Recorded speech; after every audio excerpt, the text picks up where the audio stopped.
All right, good evening, everybody. Thank you so much for joining us for our Capturing a Generation program this evening. My name is Jason. I work with the Adult Services Department here in the Clearview Library District. So I'm glad you could join us this evening. Likely, if you're joining us this evening, you already are aware that Capturing a Generation is a series of interviews that we're doing that explore the unique life stories of longtime residents of Windsor, Severance, and West Greeley. So if you're enjoying these, I'll tell you about the next two that are coming up. On September 22nd at 6:30, we'll have an interview with Kathy Ricker. Her and her family own the Tiggs Farm in West Greeley. And then on October 1st at 6:30, we have our rescheduled program with Dennis Kane, who's a longtime resident of Windsor and Severance and an active member of both of those town boards. Before we get started, I just want to point out that you are muted and we would appreciate it if you would remain so during the program. However, we would like to hear any questions that you have. So if you do have a question for our interviewee tonight, please submit those using the chat feature here in Zoom, and we'll address those at the end. So before we get going, I want to introduce two people to you. The first will be Claire Richardson. She's joining us from Preserving with Purpose, our partner in the Capturing a Generation series. She'll be conducting our interview tonight, and she'll be interviewing Joann Perko, a longtime educator in the Windsor School District and a resident of Windsor for more than 4 decades. So we'll turn our attention now to Claire. Take it away. Good evening, everybody. Thank you so much for joining us again. We're so happy to have you all back. I'm so excited for this interview as well. Again, my name is Claire Richardson. I'm the owner of Preserving with Purpose and so glad to be partnering with the Clearview Library District on this Capturing a Generation project. So for me, my company, what we do is we preserve the life stories of individuals in order to capture their history, stories, and memories. So this is such a fun time being able to not only hear the history, the stories, and the memories, especially of unique towns like Windsor, Severance, and West Greeley. So without further ado, we're so excited to have Joann Perko here with us tonight. So welcome, Joann. Thank you for being here. Thank you for having me. Yeah. Well, we'll get started. We definitely want to get your perspective on all of Windsor, but we'd love to know where you were raised and what it was like for you growing up in the area that you came from. I grew up in Regent, North Dakota, which is a very small town in southwestern North Dakota. I grew up on a farm ranch operation. And so that meant a lot of hard work, but many hands make light work. So with 7 kids and mom and dad, we were always very busy. And from that, we learned our lifelong work ethic. And it was a very focused farm, family, and faith upbringing. Yeah. What brought you to Colorado?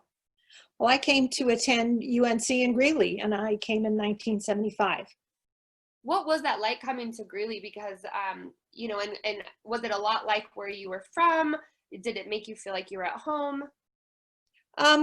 Greeley, not so much, no, because it was much bigger. But I had spent my freshman year in Portland, Oregon, so it was kind of a relief from a city that was that big. And so Greeley was much more comfortable, much more welcoming, a lot probably like the bigger towns that I was used to where I grew up. Yeah. And so what did you study at UNC? I majored in middle school education, focusing on English. Okay. And when you were done with school, did you decide on where you wanted to go to become a teacher?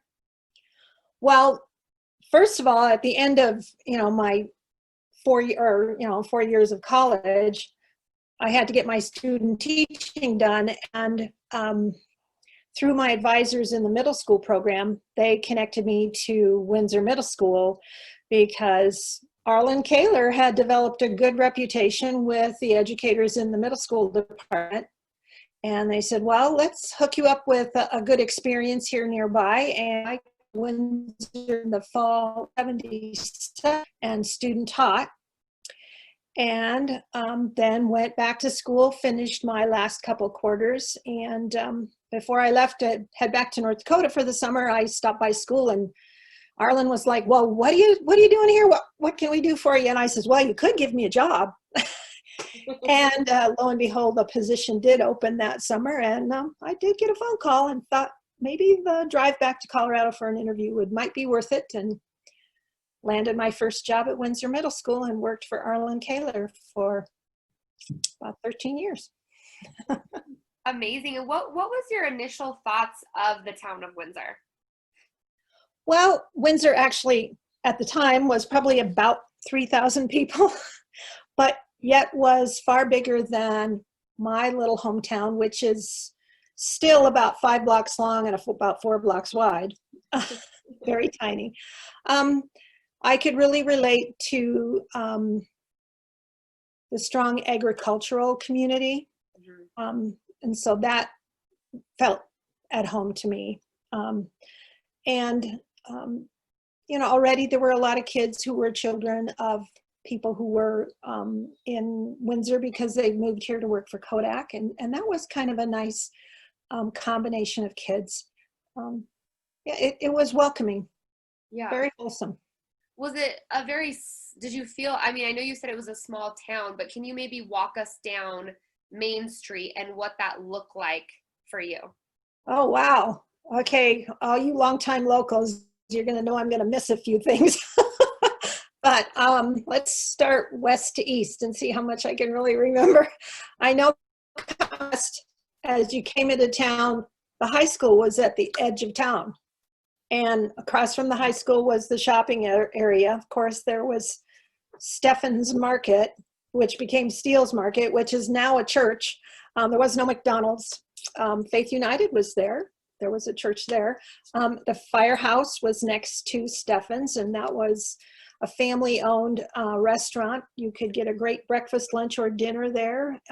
It had a bar as well, which is one place a lot of teachers relaxed on Friday nights. Then as you worked your way down Main Street, of course, there was the middle school. And the high school was the original high school, the way it was at the very beginning before multiple additions. So it was a lot smaller. Across from the middle school, some of you remember Big Burger. Remember that? Best burgers in town as you went down, the only stoplight in town.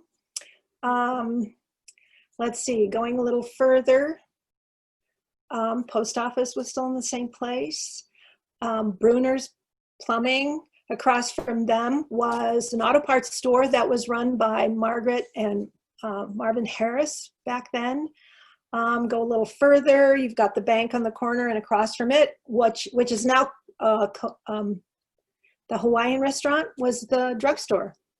Across the street to the north was Camelot Cleaners, owned by Joe and Patty Pike, which is now Memory Lane. And probably the one lasting landmark before you get out of town, Manweiler's, was just a couple doors down from what's now Memory Lane. And then you're almost out of town. That's Main Street.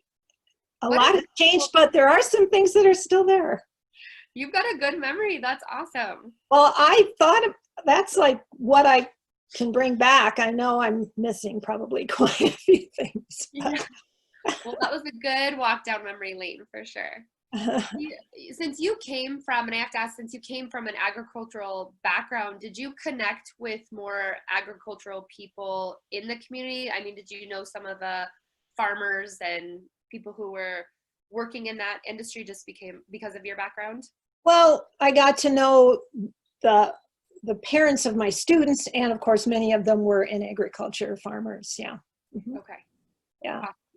And so what activities or things did you specifically do in Windsor that maybe you remember stood out to you?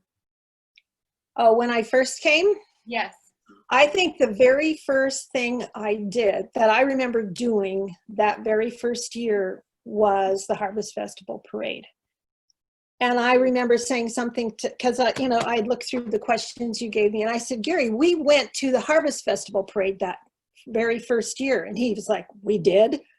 And I was like, yeah, we did. We sat in front of the middle school and watched the parade go by when it used to go down Main Street. And then, of course, once, you know, school got started, there were football games in the fall. And of course, back then, Windsor High School played at the field, which is now the middle school's field. The big field behind the high school wasn't there at all. Did a lot of the town people come to the football games then? Was that a really big event? Yeah, yeah, a lot of people came to the games, yeah. And they Yeah. still do. Yeah. And what was that Harvest Festival like? Was there a lot of people in that parade, or was it a pretty small parade? I think it was much smaller in 1978 than it is now. Yeah. Yeah.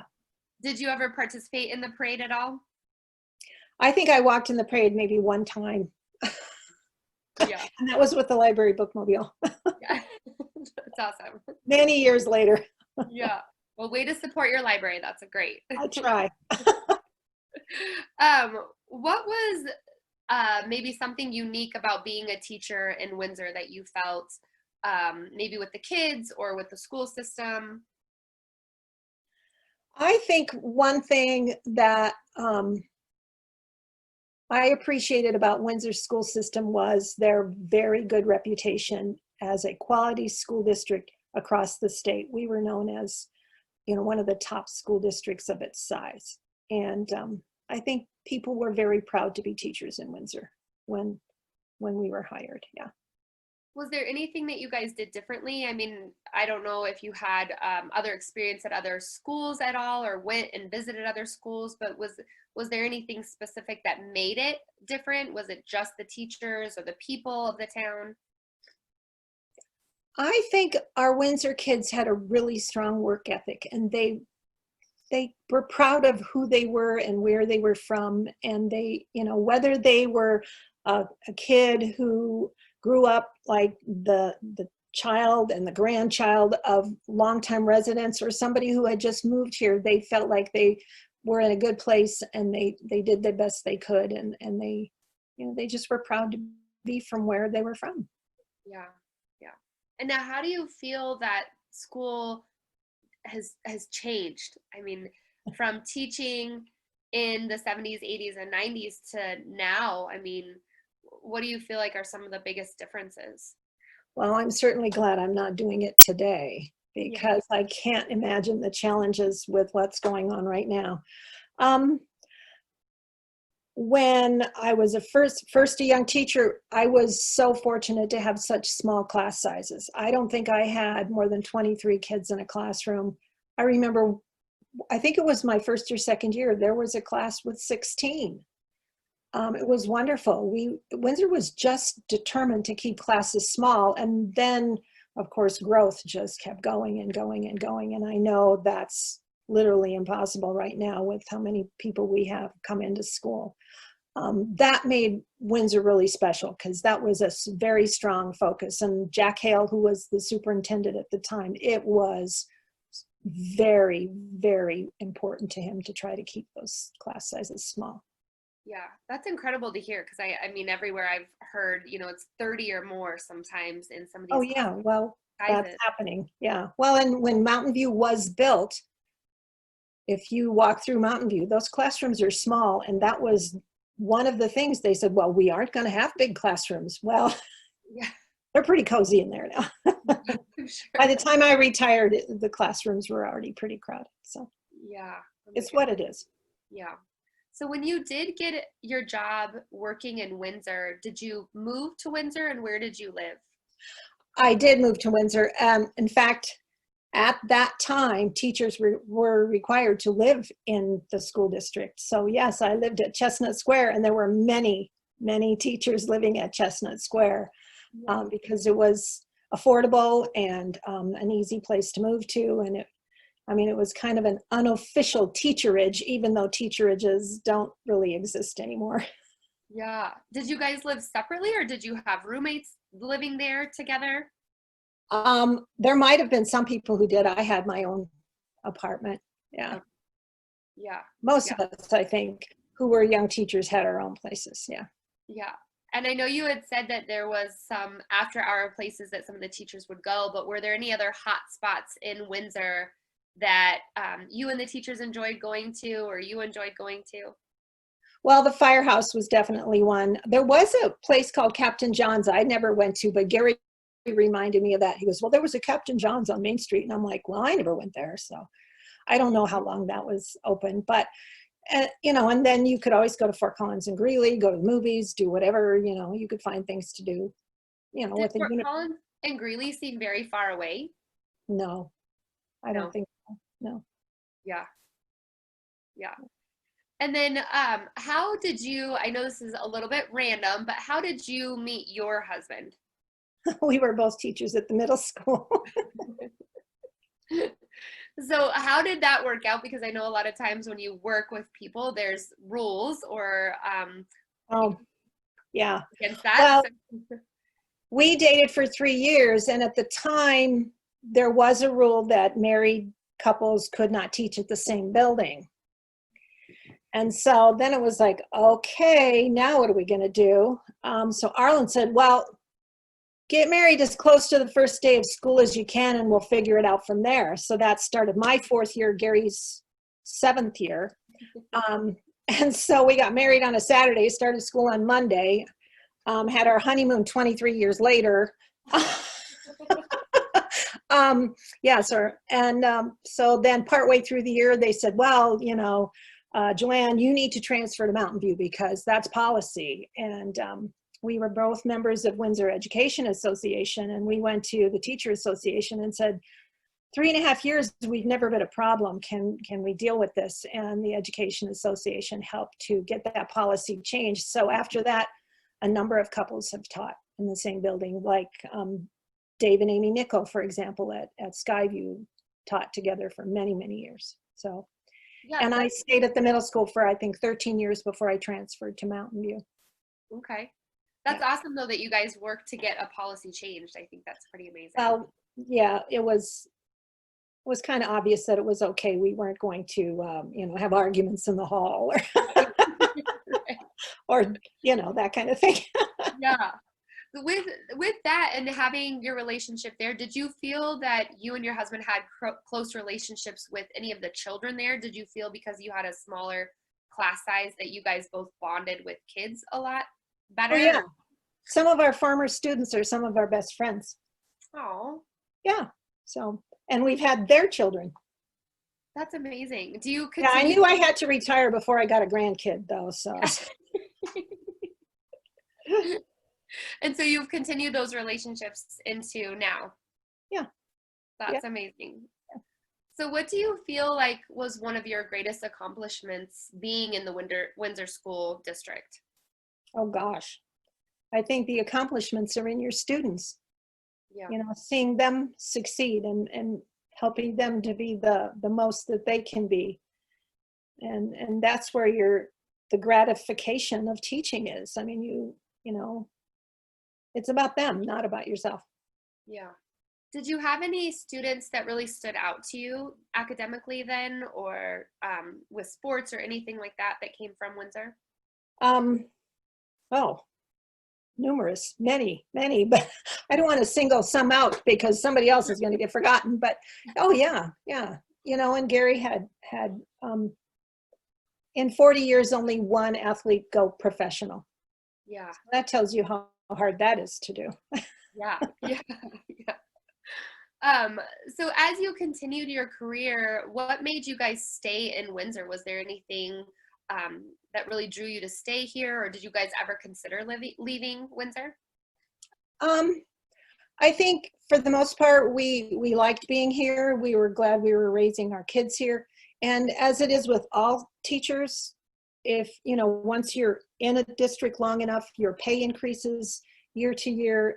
So moving, you actually lose seniority going to other districts. So once you've really made that decision to stay past 10 to 15 years, you know, it looks like you're pretty much going to make it for the long haul if you stay in education. And so we both went 31 years. So. And so did your kids then, once you guys had children, did they continue on and go to the Windsor School Districts? Oh yeah. Yeah, we both had our kids in class. Oh, that's awesome. I didn't know you could do that. Oh yeah, yeah. What was that like having your kids in your class? It was great. It It was great. I had Brittany and Anna at Mountain View because I was their librarian, so they will say, yeah, you read this and that to us or whatever. And Gary had both girls in his 6th grade science class, and he coached them in middle school. So were you ever harder on them because you were their parents and their teacher? I don't think I was. I don't know if he was. If he was, he may not admit it. I don't know. Yeah. So what? I know kids said, boy, your dad's tough in practice. And they would say to them, yeah, you should go home with him. Others got a break. That's what they told them. But yeah. So what subjects did you teach in the Windsor district? What, pardon me? What subjects? Oh, I taught English 6th, 7th, and 8th, over the years. And then I was the teacher librarian at Mountain View. Okay. And Gary taught science, middle school science. So yeah. Was there one that you enjoyed the most, either being the librarian or? Oh, wow. It was all great. I think when I had an opportunity to go back to the middle school, even after I retired and was substituting for one of the librarians at Severance Middle, I realized how much I liked middle school kids too. But the little guys were great too. I think my biggest challenge was actually little tiny 2nd graders coming into 3rd grade. Yeah. And they're just barely reading. And boy, getting them to that semester point, and it was like all of a sudden the light went on and they were reading, almost all of them doing pretty well, some, everybody's at a different point, but it was like, get them to that semester of 3rd grade and it's all going to be good. Yeah, that had to feel like such a great accomplishment right there. I think that is such a milestone for so many parents of getting their children to read. So I can't even imagine as a teacher just seeing your kids kind of break through in that area. It is a lot of fun. Yeah. Yeah, their brains get really big in 3rd grade. They just go, wow. It's like the light flips on. Yeah. So while you were teaching and raising a family, did you still feel like Windsor was a small town to you guys? It was for quite a long time. And then, of course, it's not anymore. The growth just became so much that, you really couldn't call it a small town anymore. Yeah. Yeah. Yeah. And I think that probably happened at some point in like the 90s. Yeah. The 90s. What do you think your kids thought about growing up in Windsor? Oh, I think they really liked it.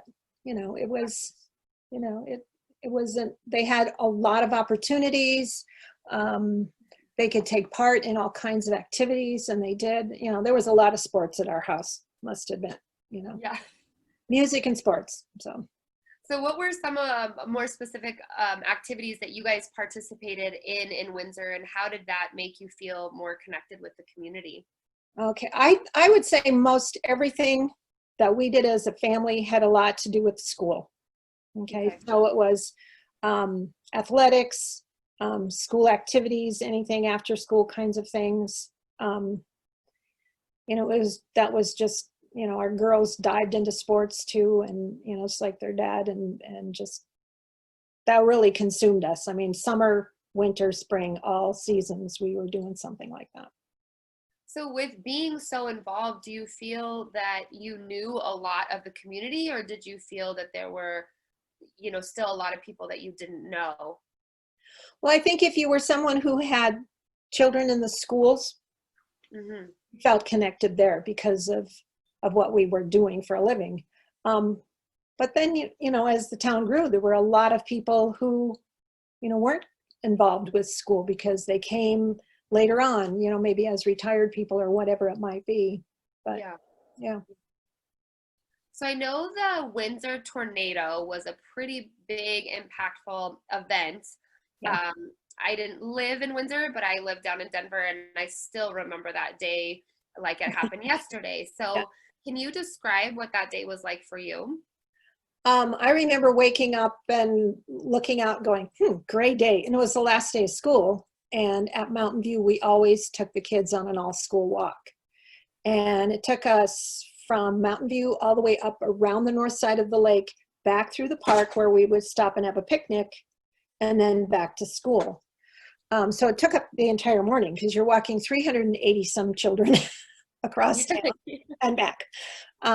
And one of the really, really strict rules was you must walk. It is a walk, not a run. Right. So classes went together, and as a librarian, I didn't have my own classroom, so I would ride my bike back and forth along the walk, just connecting with kids, seeing if kids were okay. Once in a while, we'd have somebody fall and get hurt, so we'd have to call, and get somebody to come take them back to school and take care of all the bleeding or whatever it might be. And it just was kind of a weird start to the day. It was, I thought we were going to get rained out. But then there was sunshine, and we were going around the lake, and the wind picked up, and the weather changed very, very quickly. By the time I got to the park, there were teachers standing there very, very nervous. And they said, "Where's Dan?" who was our principal. And I said, "I'll find him and see what he says." I found him. He said, "I'll be right there." He was almost up to the park. He got to the park and he said, "Get these kids back to the school." And by then the clouds were really changing. And that's when we dispensed with the walk rule and said, "All you kids, as fast as you can, get back into the building."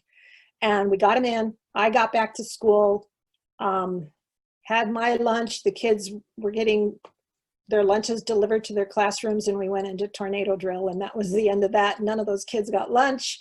And we were just hunkered down, and it came right over our heads. And we were probably in one of the safest buildings in the whole town, because that is one tough building. It was built during the energy crisis, and it is a good building.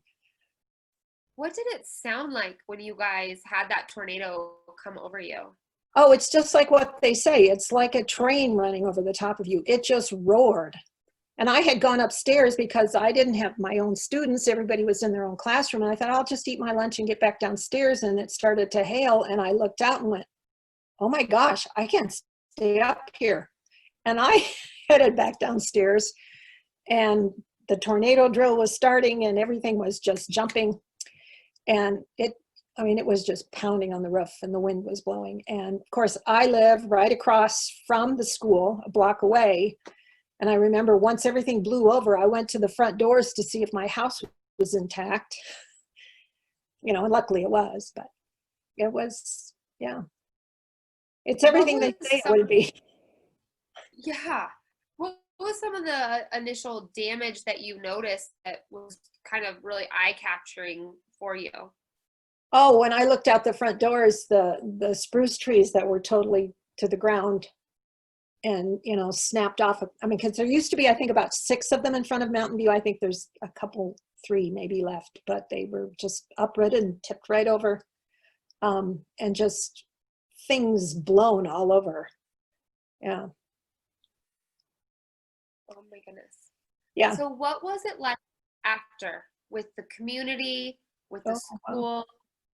Well, that day was pretty hectic because there was no power. We had parents coming in from all over who had heard, and they would drive in and, just trying to get kids connected with their parents so they could take their students home, and, people coming from far away who had to commute back. And I stayed in the school until the very last of the kids were leaving. I didn't have far to go. So other, parents, fellow teachers who were parents had to get their kids home. They left with their younger children, and just once families got connected again, then they left. And it was just, waiting for parents to come get their kids, so that was a challenge. A lot of scared little kids. Yeah. But very happy once mom or dad drove up and we could get them back, heading toward home. And yeah, it was just, and everybody just came together and started cleaning up town the next day. And it was a busy place. Yeah. Yeah. Did you ever feel afraid during that? I didn't, because I was like, almost like, really? It sure sounds like a tornado, but you're like, it shouldn't have been there. It was too early in the day. It was, too close to the mountains. It was just one of those freak things, Yeah. Yeah. And it also was going in the wrong direction. Yeah. Yeah. Yeah. Oh my goodness. So when you got home, what was your home like? You said it was still there, but what Sure. that? Gary and Anna had already gotten home, and Anna had already gone around the house one time, cleaning things up, putting things back. So they'd already started before I got home. And Gary, of course, was helping to get middle school kids home because he had gone back and done a semester for a teacher who had to move away because his wife was transferred out of state. And so he was actually teaching again for a semester. And that was, again, his last day of that short-term job. So we were both at school. Yeah. And yeah. So our youngest daughter was living at home because she was still in college. And so she was already starting to clean up the yard and stuff. We had a tree go down, we had the fence go down, the roof was intact, our car damage, that kind of thing. But Yeah. we did a lot better than a lot of folks did. We had, damage, but nothing catastrophic. Yeah. Were there community events that occurred after that to help raise money or just to get the community together? I don't remember any fundraising things. Of course, many people had their insurance, so immediately that was kicking in, and so I don't remember any fundraising things happening. Yeah. So what do you feel has been the biggest changes you've seen happen and occur in Windsor? Well, growth is, the overall changer of so many things. Windsor has gone from, I believe when I came, about 3,000 people, and now we're over 30,000. So that's pretty good growth. Yeah. I mean, I know it's over 40 some years, but it definitely changes the town. I mean, it's not the same place. It's just too big compared to what it was. Yeah. So now that you are a retired school teacher, Mhm. what advice would you have for students or other teachers in the Windsor area? Oh, I don't know if I really have any advice. Things have changed a lot. I mean, for students, do your best, be who you are, give it your all. And, the teachers, that's what they do every day. They bring the best they can to their students. I was texting with a friend the other day, how are things, how's it going? And the reply was, well, it's going. And, she says, I feel like I have two jobs. I prepare for days when kids are at school, and I prepare stuff for them to do when they're not here. So it's an interesting thing, but we're doing it. We're making it work, and it's when times are tough, you make it work. You just charge ahead and do your best. Yeah. Do you ever wish that Windsor was still that small town feel, or do you like it how it is now? Oh, I liked it little. Yeah. I really did, but I come from a very small town. I mean, I am one of those people who live out in the middle of nowhere and be just as happy as can be, because I grew up in the middle of nowhere. Yeah. Yeah. I hear you. What advice then do you think you would have for the town of Windsor to kind of continue to hold on to that small town? I know it's big now, but is there any advice that you would give to Windsor, the town of Windsor, to hold on to that small town community feel? Well, to hold on to it, I think we've grown out of it. It's not what it was. I mean, we have to live with what we are now and do the best with what we have, I think. We're that mid-sized, big town, small city kind of thing. That's where we are right now. And I don't think the growth is probably going to stop anytime soon. Yeah. It's a very appealing place to live. Yeah. People like to be in Colorado. So we'll take what it is and just try to have a community feel, take care of each other. I think that's what I saw when I came to Windsor. People cared for each other, Yeah. That's great advice right there, is just to continue to care for one another, especially during these times. Yeah. So what would you like to see the future of Windsor look like? What do you think? Wow. I'm not a city planner. Well, I think we need to provide things for the community as a whole. Okay, what's going to better the place we live in? Provide for the schools, provide for our students, provide for our senior citizens, give people what they need after school, a great public library. I worked with the public library after I retired for quite a few years. That's vital for many people. It's a place of belonging for a lot of people. Good medical health, good homes, you know, a chance to live in a place that's safe and secure. Yeah. Thank you so much, Joann, for answering all of our questions tonight and just giving your input on Windsor. You've got such a breadth of and wealth of information of just living here the time that you did. And we're so glad that you were a teacher here and made such an impact in Windsor as well. So thank you so much for joining us tonight. We really appreciate it. Thank you. Yeah. Glad to talk to you. Thanks. Yeah. So if I know we're done a little bit earlier, so if anybody has any questions for Joann about any other parts of her life or any parts of her teaching, of being a teacher, definitely put those in the chat box and we will go through those now. So.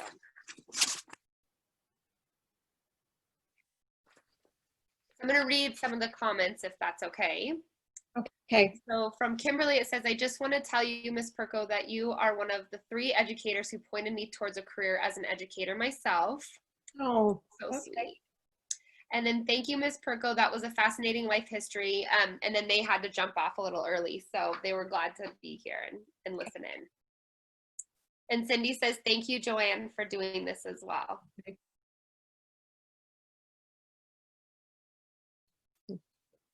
So if nobody has any questions, we'll go ahead and end the session tonight, but we thank you so much for being with us and being here. We so appreciated listening to your story. Hey, Claire. It looks like there's a few. There was one question that was just before Cindy's comment Okay, there. I'm so sorry.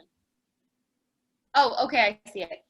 If you hadn't gone into education, what other career would you have pursued? Wow.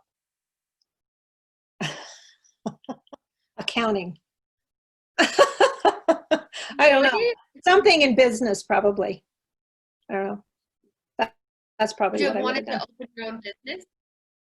I think so. I mean, I came from that kind of background. My dad and all his brothers were farmers. My dad was a farmer and a rancher. Everybody I grew up around had their own business. They stood on their own 2 feet and ran their own thing, you know, whether it was you know, the guy who ran the implement dealership in town to every farmer and rancher around. Yeah.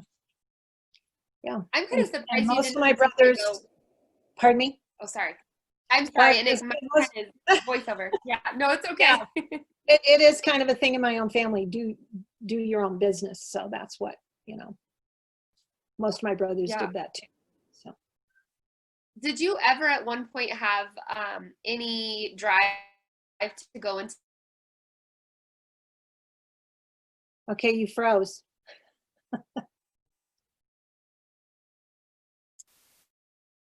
Do you ever have any want or desire to go into farming or ranching? Oh, I think it would have been great, but you know, when you're the only girl and all your brothers are going to get that opportunity first, it would have been pretty hard for me to push in on that when it was pretty much guaranteed that one of my brothers was going to take over for my dad. And so then it was like, as my dad used to say, find yourself a rich rancher. And I was like, Dad, I don't know if there are any, but I'll figure it out. That was his solution. If I couldn't be the rancher, I had to find a rancher. Great advice. Yeah, well, Dad, I didn't quite do that, but that's okay. It worked out all right. Yeah. So we have another question. What are you reading now? Oh, it's the story of Jean Nidetch, who was the founder of Weight Watchers. And it's the story of a gal who, she said how Jean Nidetch changed the world and me. And I can't remember the author's name. It's real quick read and it's really good. I was surprised how good it was going to be. So one of my best reads in the past year, though, was Educated by Tara Westover. Educated by Tara Westover, that's what you had said? That's one of the best books I've read in the past year or so. Yeah. Write that down. It's very good. Yeah, I just did. So how do you spend your time now, and favorite spots in Windsor or Colorado overall? Well, I do, this summer I do a lot of gardening. My yard is one of my busiest, summers are one of my busiest times outside. I'm a knitter, I'm a quilter, I'm a reader. I make things for my only granddaughter who lives in Oakland. I would have done more traveling this summer, but we kind of slowed down on that. Gary and I were talking about doing a loop through Colorado, which maybe we'll postpone till next year. I have brothers in 1, 2, 3, 5 states, so I could have, gone a nice Western US loop. That would have been fun to go see family. But a lot of times I'll do that in the summer. We'll go see, family around the area. So yeah. So some traveling, but that's kind of slowed us down a little bit, but we're going to kick that back in eventually. Yeah. Awesome. So what advice do you have for the pursuit of English and literature? Oh my gosh. I don't have any advice for that. I mean, if you were interested in English, go ahead and go into teaching if you want, but there's a lot of other things. You could go into publishing, you could go into editing, you could, go into writing. There's lots of things you could do with that, but whatever your best talent is, go with it. Yeah. And I know you are helping at the library currently right now. So do you want to talk about what your role is at the library? Oh, right now I'm on the Clearview Library Friends and Foundation Board, which is the fundraising organization that supports the library. So that's what I'm working with right now.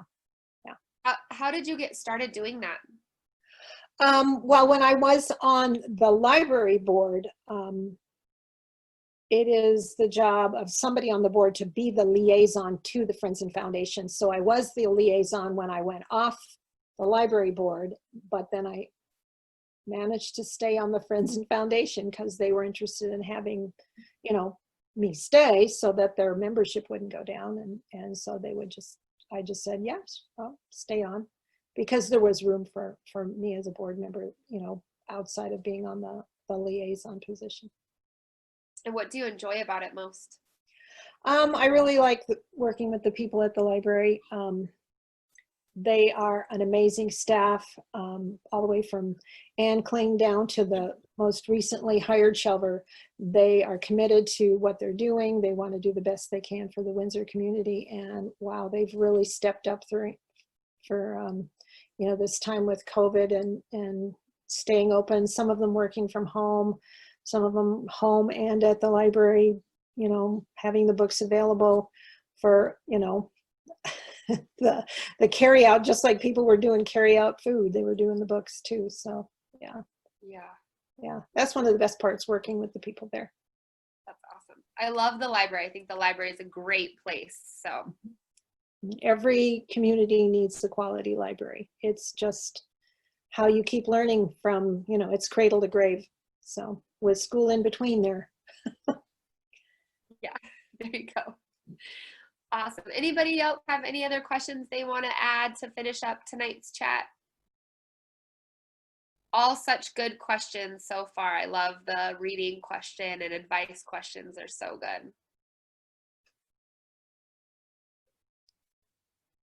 I agree. Cindy and Lee said we have a great library. Yes. Yes. I will say during COVID, I was so thankful that they continued to extend our library checkout period. Right. Well, one thing that was really great was when you didn't know what you wanted, just put a bunch of this kind of book, in a bag. Give me 5 mysteries or whatever. And they would go through the shelves and find, those were some of the best bags of books. How fun. I love that. That's awesome. Yeah. So. Good. Well, oh yeah. Stay healthy, everyone. This was fun. Joann is a wonderful woman. I definitely agree. Thanks, Rochelle. Yes. Thank you again so much for everybody to be here. And if you haven't met Joann, definitely try and find her in the town of Windsor. Go to the library. Hopefully you'll be able to run into her and you can shake her hand, give her a hug in person once we're able to do that.